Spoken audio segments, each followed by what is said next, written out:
অমর হাজতি বন্ধু রে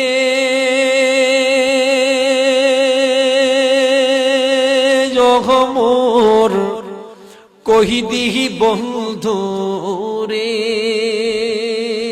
ওরে বিনা দোষে পড়িয়া চুমুই কেন্দ্রীয় কারাগারে ওরে বিনা দোষে পড়িয়া চুমুই কেন্দ্রীয় কারাগারে। কোরআনের পাখিটাকে নিয়ে গানটা লিখছি। গানটা কি শুনছেন কোনোদিন? যদি না শুনে থাকেন তাহলে বলি, যদি শুনছেন তাহলে বলার দরকার নেই।